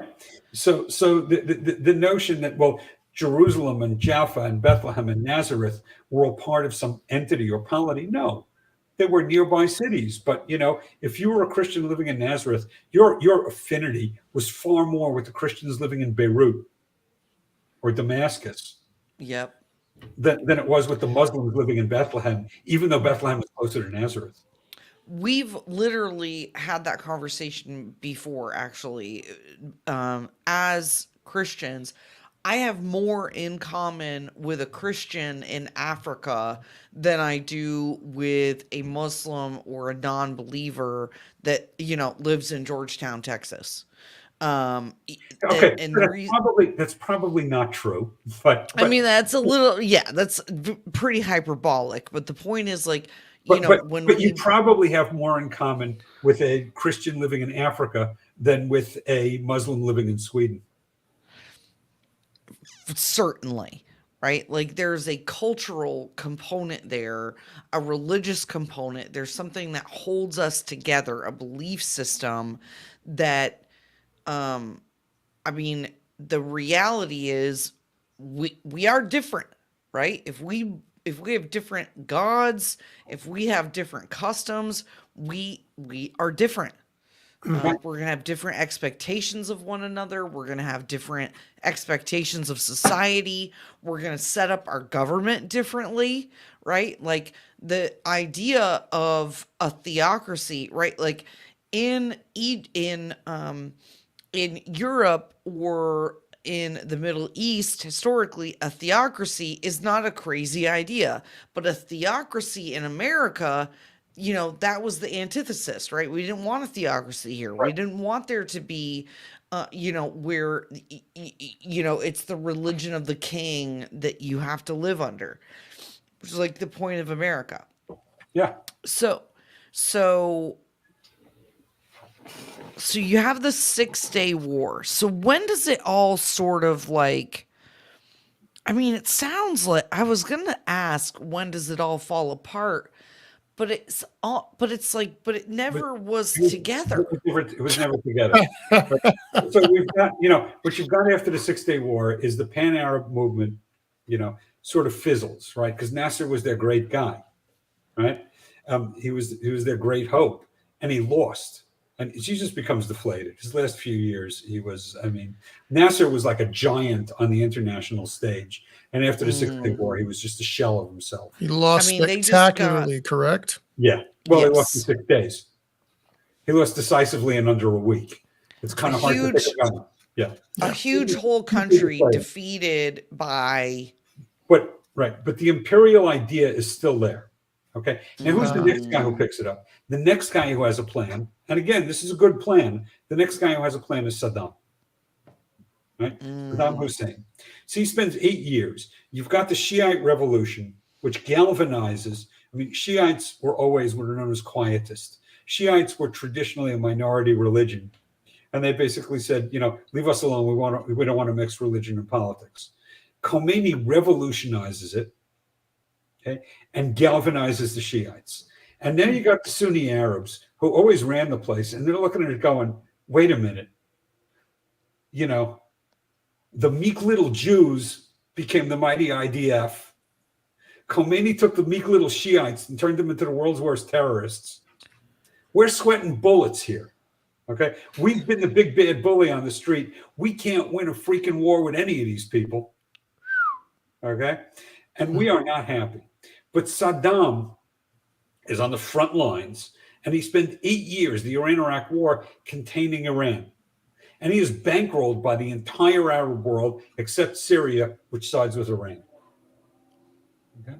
And that's the Syria-Iraq thing is a whole, is a whole other dimension of the story. But he backs them, and he finally wins. Okay, he's contained the Iranian Revolution, who, by the way, their first export is Hezbollah, which is an Iranian shock troop that essentially takes over Lebanon. Hezbollah is a Shiite militia that answers to the mullahs in Iran. Always have. They founded it. And Hezbollah, of course, makes its first headlines by blowing up the American Marine barracks. Yep. In Beirut 40 years ago. So he holds them off. And then he turns around and he says to the Arab world, okay, I've been on the front lines, saving the entire Sunni Arab world from these Shiites. Payback time. So he comes up with a plan. The first thing that he does is he agitates to take over OPEC. He's going to tell everybody how to set their oil quotas. But that doesn't work. They don't listen to him. And, in 1991, under Papa Bush, we were so concerned that Iraq was going to blow up other tankers that we put American flags on the UAE's oil tankers to get them through the Persian Gulf, because it was likely that if the UAE was trying to export oil under its own flag, Saddam would have bombed them. Saddam would have blown them up. And we had to protect them by saying, no, there's an American flag on this vessel. If you blow it up, you're attacking the United States. And he wasn't prepared to do that. So he tries to do that. That doesn't work. Then he says, you know what? I've always kind of resented the way that the British just carved out this little corner of Iraq and turned it into Kuwait. I'm taking it back. Kuwait is oil rich. So he takes back Kuwait and he goes, okay, great. Here's the plan. I have just doubled my oil production overnight. Now that I've shown everybody in OPEC that I'm serious, I'm in charge of OPEC policy. Everybody else is going to cut their oil production in half. My revenues go through the roof. I've got the entire global economy by the throat. I'm going to become fabulously wealthy. I'm going to invest it all in an army strong enough to take out the Zionists. And now I am going to emerge as the great unifier and emperor of the Arab world. And I will do it because by taking over Kuwait and having credible threats to take over Saudi Arabia and the UAE, I control the world's oil. Interesting. Okay. Okay, so that's That was why another we good went plan. in and defended Kuwait. Okay. That was another good plan liberated. for Arab imperialism. So what happened? What happened? Well, who fought Nasser when he had the imperial plan? The Saudis, the royals. So Bush and Baker, we've got this great opportunity to reshape the region, and Bush and Baker absolutely screw it up. Okay, they do it completely backwards. Instead of going to the Saudis and saying, clearly you guys want to keep your own little kingdom, you got a nice thing going. Here are our terms to save you. And if you don't like it, let Saddam take over your country and we'll deal with him afterwards.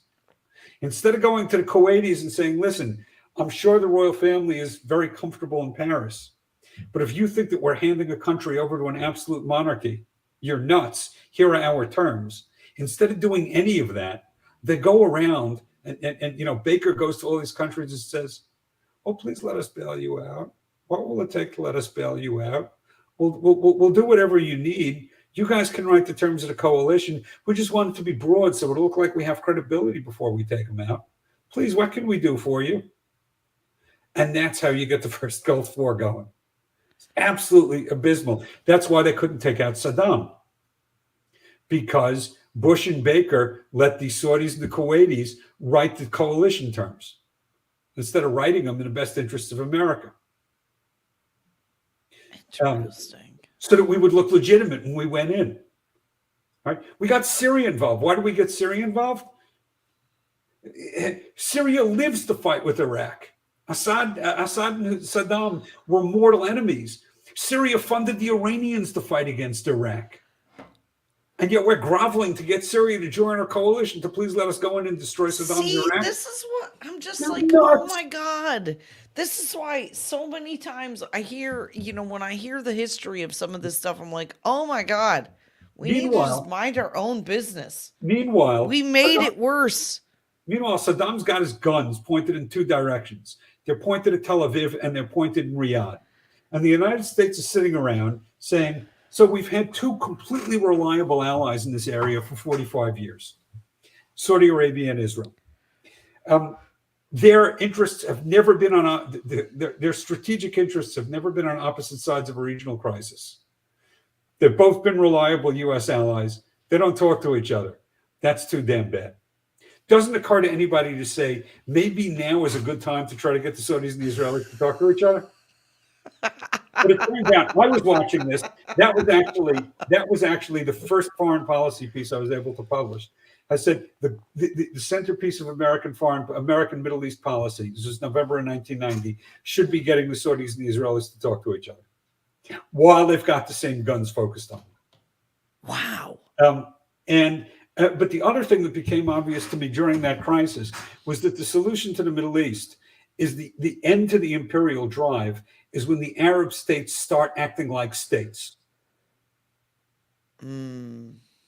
Okay, when they drop this, I wrote a couple of essays about it. I call it inchoate imperialism.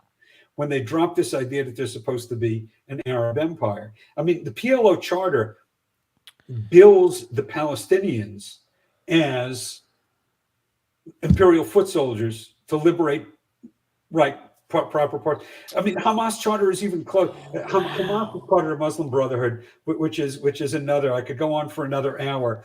But if you want to understand where Hamas comes from, remember when I said really early on that it was very significant that Ataturk abolished the caliphate in 1923?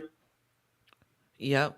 Well, you have to go back to 1923 to understand the rise of Islamism that gives you, and the Muslim Brotherhood that gives you Hamas. Because the Muslim Brotherhood was founded in 1928 as a specific reaction to the abolition of the caliphate 5 years earlier. So basically, over the course of the last few decades, so the last like 30 or 40 years or so, the the the idea of an Arab empire gets set aside for the acceptance of a nation state. And in the meantime, you still have these people who were identified as a group, right, like Appalachians, like you said, they're identified as a group, and so they just end up getting left behind. Like, Yeah. oh, hey, sorry, suckers. We And, know we never resolved this region, and we never like did a good job of dealing with it, but now you guys are all on your own, and too bad. and yeah, and the bottom line is this is the conflict. Okay. The conflict is that Israel, the Israeli Jews, are a long captive nation who sought self-determination in their own homeland and achieved it. Got it. They did not trigger a refugee crisis. As a result, they were left with a far larger contingent of neo-imperialists than most other countries. And the So, guys, neo-imperialists are continuing to fight for the great Arab empire. Oh my God. Wait a minute. Wait, hold on. Yeah. Yes, the story is exactly backwards. But is this not Exodus? I'm not seeing it. The Jewish people, Hebrews, whatever, Yeah. go home. Yeah. They have a mandate to drive all these people out or they're going to give you trouble. Mm-hmm. They don't. Yep. They cannot find a way to coexist. Non-stop fighting with all the people in the region. All right. Yeah, I think of that more as Judges and Kings, not so much Exodus. Well, Exodus, yeah, Judges of the Kings, I'm sorry. Yes, but right, like, why? Okay. Interesting. oh, okay. Yeah. Also, okay. Now, Also, this is what's going on. The Arabs in that region are the last remaining neo-imperialists, and it's one of the reasons that none of the Arab states like them because they're done. oh, They're done with the empire. Got it. Nobody wants it. 1922, the British made Jordan independent. 2002, 80 years later, King Abdullah II launches what's known as the Jordan First Initiative, which, by the way, was a failure. It's still going on. Its purpose. Remember what we said about nation building? That you can draw, you can start with the state and then say, go convince all these people you're a nation. Well, he understands what's going on in Iraq and he understands what's going on in Syria. So he launches Jordan First, which is an initiative 80 years after independence to convince the people who live in his country that they should think of themselves as Jordanians first, not as Arabs, not as Muslims, not as Sunnis, Jordanians. Okay. Oh, It has so not like been make America it's been great going on again. for 20 years. It's not been, it's not, well, it is the same thing, right? Americans should start thinking of themselves as Americans, not as citizens of the world. That Not makes as sense. African Americans and Yeah. Chinese Americans Right. or whatever, but Americans. So it's similar, but Jordan First is designed to inculcate a sense of national feeling among Jordanians. Think of yourselves as Jordanians, not as Arabs. They just started that? Well, they started it 20 years ago. It's not Well, going but very that's, well. I mean, but that's, I say just because, I mean, in the grand I'm gonna scheme, again, Kick that what off we're right at the talking beginning. about is thousands of years. No, maybe, but I got to tell you, they're ahead of most of the post-colonial countries. So this, You ever hear, oh my you ever- gosh. you ever hear of anybody running around Kenya to convince all the tribes there that they should think of themselves as Kenyans or Tanzanians No, or Fair enough. Rwandans? no. No, people didn't do it. I mean, it's not the way it was done in most of these countries. So this is, so when people say like, oh man, okay, so this is, okay, my brain is hurting now. That's a lot. So then when you hear people say things like, oh, it's an apartheid state or, oh, it's occupied land. No, it's not, bro. Like, what are you even talking about? It was never yours to begin with.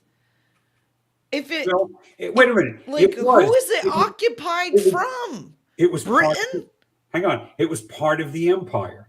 That's the point. Yeah.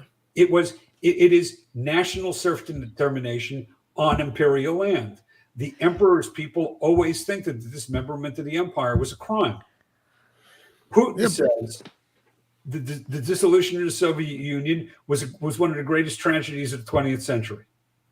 Why? Because it was his people's empire and it collapsed. Imperialists always think that the collapse of the empire is a collapse. So this Fair is enough. why. All parts of the empire are my land. Okay, so this is why we had to start with the premise or the conversation about imperialism versus nation state, or That's right. imperialist versus.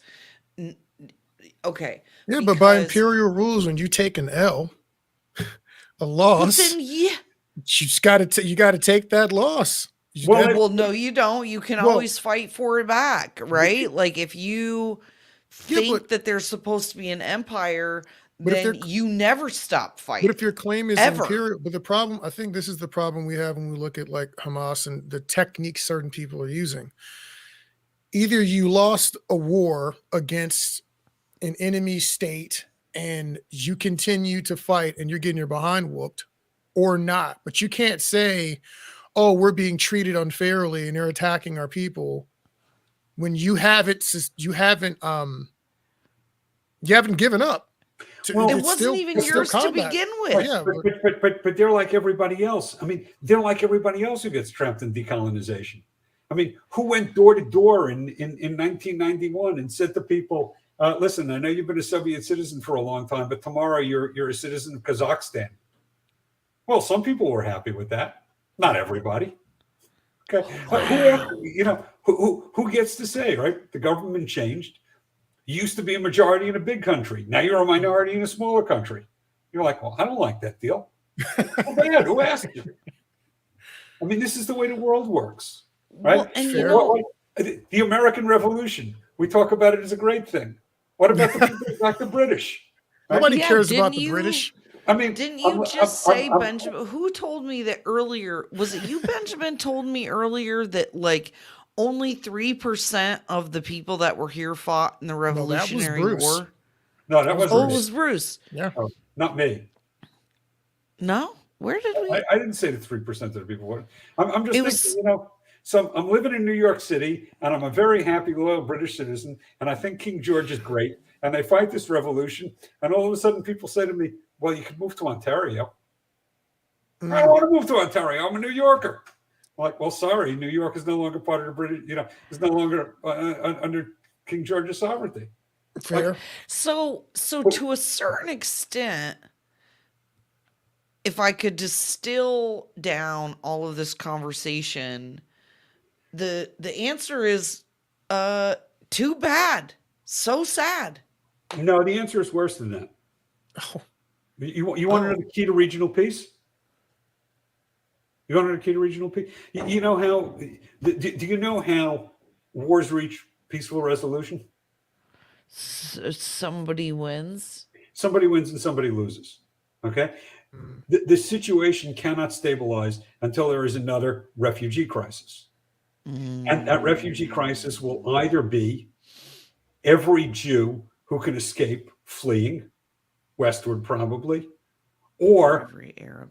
not every Arab, but but another large wave of Arab refugees. This is why, by the way, with all the talk about pity the people of Gaza, there is no movement. You'll notice that all the movements out there talking about, humanitarian, there is no movement to evacuate the people of Gaza. There is no movement to have Egypt let them in. There is no movement to resettle them in the Arab world. There were, for years, there were flotillas that broke the Israeli naval blockade to run arms to the Gazans. You notice how many flotillas there have been to run arms to Hamas. You notice how many flotillas there have been to rescue the innocent Gazans? Zero. None. Okay? That's because they serve a purpose. Their purpose there is to be cannon fodder, fighting for an empire that nobody else wants, because in doing so, they will make the Jews look bad. wow. That's the role that they've been assigned by the Arab world and by the international community. That is brutal. And those So of us that group, what? that That's their group job. from the UN, that what did you call it? It was not the UNWAR, Well, yeah. Okay. UNWRA. I'm sorry. Yeah. That's their job. Okay. The job of those people living in Gaza, they were born, they were bred to be miserable victims fighting for an empire that nobody wants until they provoke the Jews enough to make the Jews look bad. Wow. And That the is only people, sad. the only people who have ever Which is why tried to nobody care will about their take them. welfare were the Israelis. Well, and there's again, that's part of why nobody will take them. well, Like why I've none also- of the other Arab countries will take them as refugees. some By of the the way- other countries say they're. Yeah. I've heard people say in the news that were from, I think she said Libya, and she said that we never wanted the Palestinians here because when we had them, they often caused problems. Yeah. Well, they are born and bred. I mean, one of the problems with talking about the innocent people is that, I mean, the kindergarten curriculum teaches them to glory in martyrdom and become suicide bombers, and they pass out candy to celebrate successful terror attacks. I mean, this is, and that's not Hamas, right? Like Well, everybody's trying to differentiate Palestinians from Hamas and saying like, oh, they don't really want this. They don't Well, really no, support pause. Hold on. this. Let me just ask a straight up question, Bruce. How do you see the difference between the Palestinian people and Hamas? Are they one and the same, separate? How do you? Okay. How do you First of all, Hamas is Great one question. of two major. There are two major and several minor militias. Okay. If we talk about the enemy being Hamas, it's kind of like, yeah, the guy holding a gun to my head is my immediate enemy. Maybe when I get rid of him, I can think about the guy who gave the orders, or the general who put him in there, or the government that said, go hold a gun to this guy's head, or the ideology that fed that government. But right now, the guy holding a gun to my head is the enemy. Okay. Okay. Okay. Hamas is one of several militias. It is it is the Gaza chapter of the Muslim Brotherhood. And by the way, much as I said that the PLO charter says explicitly there's no independent state, we're part of the great Arab nation, it's an identity we have to safeguard and cultivate because it's useful in fighting the Zionists. The Hamas charter Hamas charter says explicitly dozens of times there are no nations within Islam. The nationalists may mean well, but what they're saying is a violation of our faith. We are not a Palestinian nation. We are parts of the Islamic Empire, which is broader than the Arab Empire. The Second Reich. Got it. Okay, this is now the problem. Okay, the problem was the whole creation of the Palestinianism, the whole movement. It's a unique movement. Outwardly, it looks like a nationalist movement. They've got diplomats, they've got a flag, they show up at international conferences, their guys know how to wear business suits. It looks like one. Its inner workings, it's a hate movement. Who?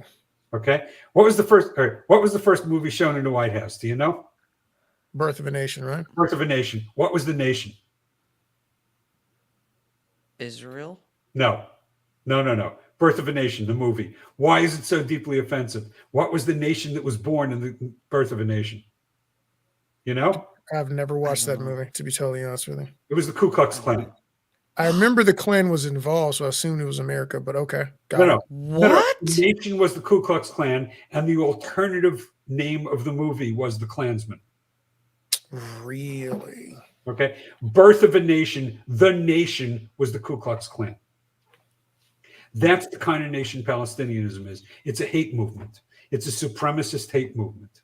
And all of its inner workings are consistent with being a supremacist hate movement. It's why they raise their kids to glory and martyrdom. This is okay. All right. And it's so now do all the Palestinian people back Hamas? First of all, do all the X back Y? The answer is no. Copy. It doesn't matter what your X and Y are. Okay. Putin is very popular in Russia. Do all the Russians back Putin? No, of course not. Some of them hate his guts. Copy. I mean, it's so no, not all of them do. Now, Okay. now many of the people say, oh, well, I hate them. It's kind of, the question is, what did I hate about them? Right? They're brutal thugs. Okay. I may like their foreign policy part where they go and kill Jews. I'm not so great with the protection racket shakedowns where they take 20% of my dry cleaning revenue every Mm. Okay, so there's that too. I may hate the part where they commandeered the field where my sheep used to graze to build tunnels, Okay. but I still like what they're doing over there. So there's a lot of that. I mean, Hamas won an election. Hamas for many years has been by far the most popular of the Palestinian militias. Okay? Interesting. Well, the Palestinian Authority. I mean, you got to remember. The moment that Israel withdrew from Gaza, the first thing they did was they held elections and they had a civil war. So Palestinian Authority hasn't been in charge of Gaza since 2007, I think they were thrown out. Hamas has been in charge of Gaza. It's because Hamas won the election. I've heard people say that that's our fault and that like we supported Hamas or something like. So you remember how I said that the first Gulf War was blown by Jim Baker? Yeah. Yeah. So the Hamas electoral victory is thanks to Condi Rice. Are you serious? Yeah.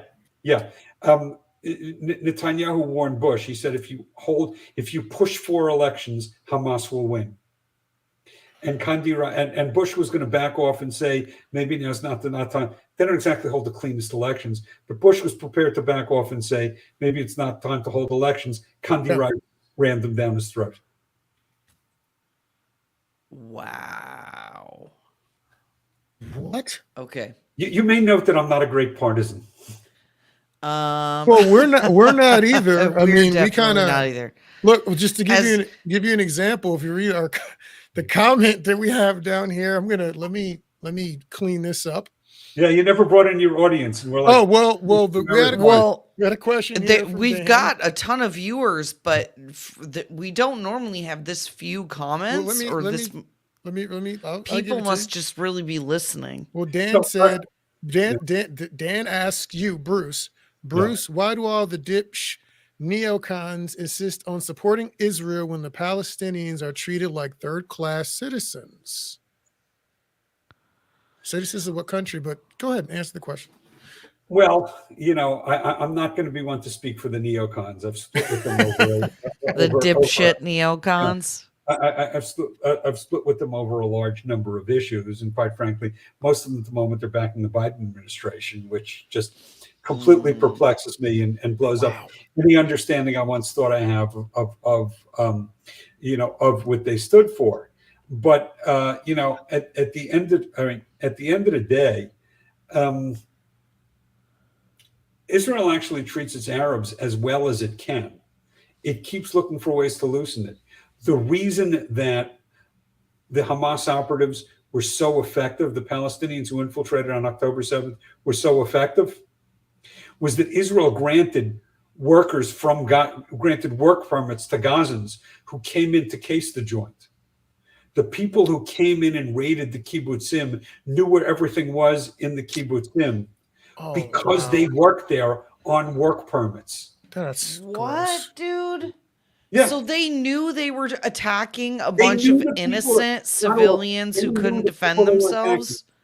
They went in and they worked the farms. They made notes where everything was. They knew all the people. Yeah. Wow. Yeah.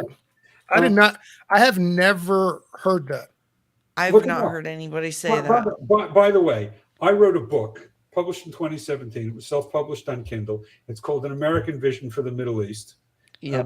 It's still available on Kindle. And I will tell you, most of what I discussed here is in that book, except, of course, for the events of the past few years. I've got over 600 footnotes. I cite wherever I can to original sources. I cite primarily to Arab sources. Oh. Where I can I'm going to put a link in the chat. Where I can find them in translation. Got it. I don't read Arabic, so I can only read the stuff that's been translated. But I've got, I mean, it's a short book and it's got 650 footnotes. Wow. But I mean, literally all the news sources we've heard, everyone who's talked about this issue, they're on one side or the other side. They haven't talked about it nearly as soberly as you have with the detail. So people are still out here twisting in the wind. And I have yet to hear anything about the individuals who worked those areas are the same ones that attacked, thus knew where everything was. I have never heard anyone mention that the entire time. Well, now that you've heard the story, look it up. You'll find stories online. Most of the stuff, I mean, all the stuff is out there. I mean, I found it. Well, and that's the thing is, I think that, returning back to kind of where I started the conversation from is so many of us are, and you guys, before we started, I told Bruce we were going to try to keep this conversation to an hour. And we're running up. No, this is the whole thing is people are trying to have this conversation in sound bites, and you cannot get the depth and the history and the weight of the conversations that we're having in 30-second or 5-minute sound bites. Because there are two things. One is, actually there are three. One is it's extremely complicated. Two is there's a lot of history behind it. Three is almost every concept that I have outlined is completely alien to Americans. Correct. Yes. Americans, they toss around words like anti-imperialist and decolonization. They have no idea what these things mean. Well, and I think you said this before we started recording, because I shared with you, what my collegiate experience was like, and you said it's like we're learning history backwards, right? And so that's it. It's like when there's a fight on school grounds, right? The recess. The teacher in charge of recess, a fight breaks out and they walk up when you're retaliating, not when you got provoked, right? Like it all started when he hit me back. Right? I mean, this is what it's literally like. The American people are learning this history in backwards order, not realizing that there are tens of thousands of, that there are thousands of years, hundreds of years, wars, factions, tribes, that there's so much more to this than any of us is really aware of, or that we got taught in school. And if you didn't go to college, I don't know, maybe you're better off than if you did.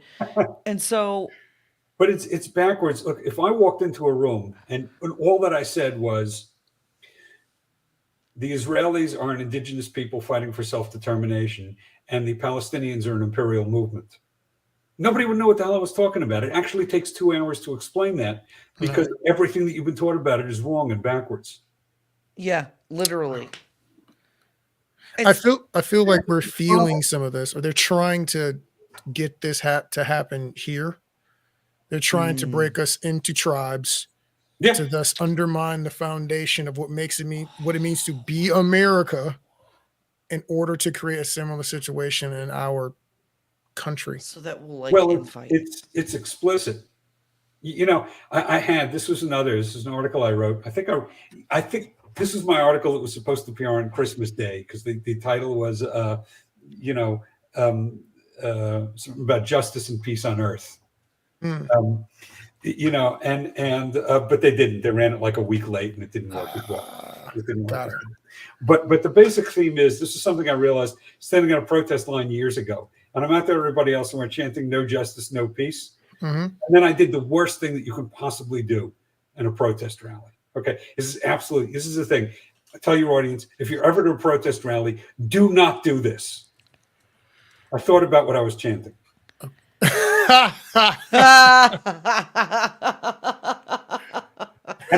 it killed my day. It just stopped being fun. And I thought about this chant, "No justice, no peace." And I thought, this is totally backwards. The only way that anything ever gets to peace is when people say, we will walk away from past grievances and past injustices, and we will focus on the future. Peace Wow. is future focused. If you're focused on justice, you're always looking backwards, and it will never reconcile because everybody always has a claim. Right? And this Wow. is the problem with something like a social justice movement. That you know, there are a lot of virtues out there. Justice is a virtue, peace is a virtue, liberty is a virtue. The American system was designed as a liberty-focused system. Right? Among all the virtues, the one that is most important to America is liberty, traditionally. Now, the Arab world is a great example of a justice-focused system. Doesn't mean they don't value liberty, doesn't mean they don't value peace. It means the virtue that is most important to them is justice. If your grandfather stole from my grandfather and we haven't evened it out yet, we've got a blood We're feud. never. Okay. Wow. And now things have to be balanced. And only after they've been balanced can we go forward. So basically, a lack of grace. Well, I don't know if it's a lack of grace. It is simply, this is what happens when you live in a society that says the most important thing is justice.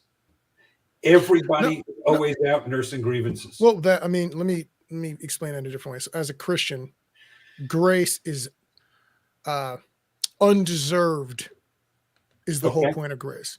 Okay. So if I give you the pass on that, we're going to bury that. I'm not going to get what I'm owed from you. I'm going to just let it slide. That's a grace, like a jubilee or whatever you want to call it. I'm going to forgive that debt and keep on moving. And you're saying that in the Arab world, that's not important to them. You have to that eye for the eye. But, well, I mean, part of it, but also, I mean, think about the problem with grace at a societal level. So I do something wrong to you, and you say, I'm a good Christian. I'm going to act with grace. I'm not going to exact my revenge. I'm going to call you brother and give you a hug. Copy. And I say, what a great deal. I can get away with stuff. Let me go do the same thing to somebody else. Maybe I'll find another Christian. I see what you're saying. Okay. So at a societal level, this can become problematic. Wow. Got it. All right. So hold on. I also want to just share. I'm going to share my screen here. Wait. That's not my book on the Middle East. That's another book. No. But this is what we're talking about now. This whole idea of tearing down the American experiment, and the thing that we just started talking about was tearing the America apart. So that liberty versus justice as being the primary foundation of a nation, right? Right. And so I was like, oh, it literally says that on the website of A New Civil War. This is your most recent book, right? Yeah. The New Civil War. So now I just pulled up a link. Hold on. On a completely different topic. Totally. Yes. Also good book. So that was the let me grab this guy. Wait, hold on. You selecting your own comment? Hold on. I was going to, because I was just gonna copy it. But then I'm like, okay, here's the other one. It's not on the website. Hang on, share screen. This is the one we were talking about. This is the link on Amazon that I shared. Thanks. And okay, that's the book I was talking about. Yeah. You could tell by the lovely artwork. I designed the cover myself. Graphics. Yeah. But if you actually look at the cover there, those are the symbols of actual real nations in the Middle East. You've got the Star of David, you've got the cross, you've got the you've got the so I think it's a Druze and a Kurdish and an Iranian and a Shiite and a Sunni. Oh, a sword. For That's those telling, isn't it? for those who don't know it, if you go up over the sword, which is the Alawite, Yeah. the one with the cross in it, that is an Arab Christian symbol. The cross is inside the letter Nun, which is an N, which would be the first letter of Nazarene. Oh, Oh, Okay, so interesting. that is an Arab Christian symbol, which is the cross inside the first letter of Nazarene. Wow. wow. Okay. Okay. Okay. So a So, little lesson for your Christians. But by the way, okay. I mean, I So, also want to say that one of the things people, particularly on college campuses, like talking about is they seem to think that there are good options on the table. It's kind of like, well, we've taken a Twitter poll. Choice A was right. genocide. Choice B was unicorns and rainbows. And 87% of respondents, 87% of respondents favored unicorns and rainbows. Okay, that's not the way that it works, right? When you get into a war, there are no good options on the table. Everything that you do leads to tragedy. The Fair. question is, can you choose the least bad or the least tragic? Can you choose the one that is best for your people Long term. long term? I mean, that's the question. There is no, there is no unicorns and rainbows checkbox. This is actually why we get so mad when we see politicians who are in such a rush to jump into wars, and we know that they're not going to fight them, and they have no family members that are going to fight them. What's more Yep, than it's that? not going to be your More than kids that, dying. the United States hasn't fought a war to win since World War II. What? We Oh, haven't. okay. We don't, my view is the statement we should get from every American leader, okay, any American president should say, the minute I send the first American soldier into harm's way, I am committing the entire arsenal and might of the United States behind him. We Otherwise, don't want to do that because we don't want to look bad. Just like Israel doesn't want to fine. look bad for wiping the Palestinians off the map. So instead, what we say is, you send your kid, your father, your husband off to stand and get shot at. And if we don't think that the people shooting at him are really all that unreasonable, we'll go, just one Meh. guy. Wow. I mean, yeah. I That's just can't the even. alternative. Those are the only, you can couch it however you want. Those are the only two messages you can send out. That's. I would rather have someone to say, the first kid I stick at gunpoint means that he's got the entire might of America behind him. All of it, no holds barred. Look what we're doing now. We sent these destroyers to the Persian Gulf. People are getting killed. Not so many of them. It was only 7. It wasn't a big deal. The first guy had cardiac arrest when there were missiles heading at him. You're not really going to hold that against the guy firing missiles. You know what? I understand. You are not wrong. I understand You're these, not wrong. but the military people I know that are like, I'm not gonna fight. I don't want to be in the army anymore. They're like, because I'm gonna go do something. I'm gonna risk it's my gonna life mean for nothing. no good, for For no nothing. positive outcome. We didn't fight to win in Afghanistan. We didn't fight to win in Iraq. We didn't fight to win in Vietnam. We don't fight to win. Maybe I mean, we took Grenada in like 24 hours, so we didn't have time to lose. Didn't have time to lose. Right. Wow. But I mean, we haven't fought a war to win since World War II. World War II, we said we will take unconditional surrender from our enemies, and we fought until we got unconditional surrender from our enemies, and then we wrote the terms, and we said, okay, here's what Germany's going to look like post-war. Here's what Japan's going to look like post-war. Hmm. That's what happens when you win a war. And then again, Israel never did that. Jordan Israel never did that. The reason that this conflict persists is that the Arabs lack the ability to win and Israel lacks the will to win. Wow. Ooh, Golly. wow. When one of those things changes, the Arab-Israeli conflict will be over. Okay, we're pulling some clips out of this one because I am like, Bruce is what? over here. I feel like This last 20 minutes, Bruce has been cooking with the one-liners. I think that's where we should probably wrap it up. We'll be going 2 hours. That's literally like that. You just said it right there.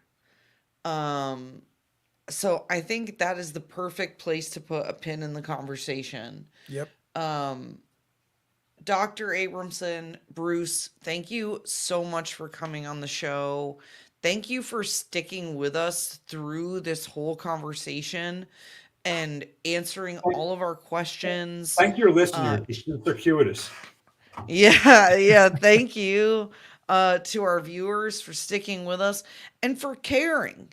You know what I mean? For all the people who have stuck with us through this whole conversation, you guys show that you have a commitment to understanding the truth just like we do. We want to know, well, what we believe, what we can identify as the truth, right?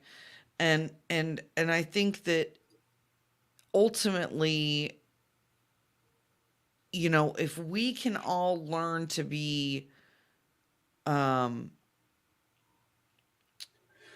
to withhold judgment and certainty in moments of crisis, if we can, as human beings, start to exercise discernment and self control, we would all be a lot better off. And, I